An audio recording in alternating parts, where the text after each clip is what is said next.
هنرمانينا جمال برينو كامل هوليري نوا كاريتا دا آماده بوين والاستوديو سولو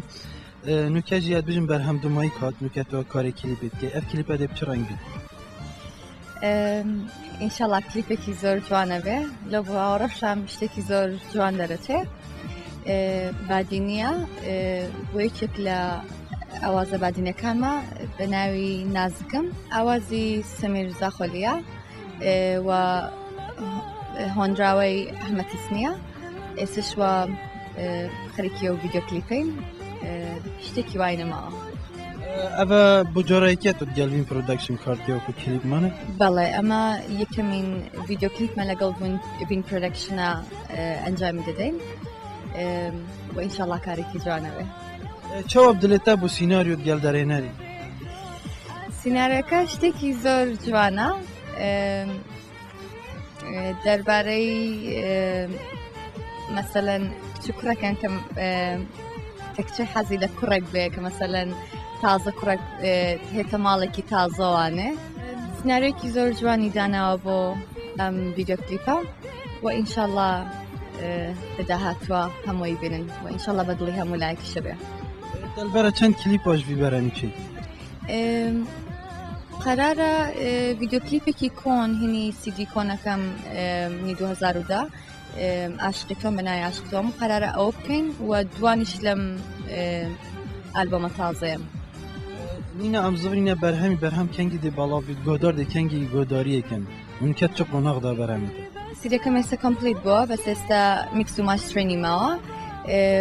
تقريبا بطاعتي نازلم بس تقريبا دومان نتر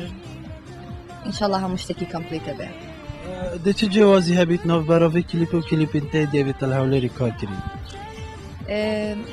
تاسرگل بين برودكشن من فيديو كليبم نكردوا بس لو باورام زوجتي تايبته به و در هنري فيديو كليبش پران فرمانا شتي زور جواني كردوا ان شاء الله تطلع ملاك به زور فيديو كليب زور تايبته به چونك بين برودكشن بستافي كامل وانه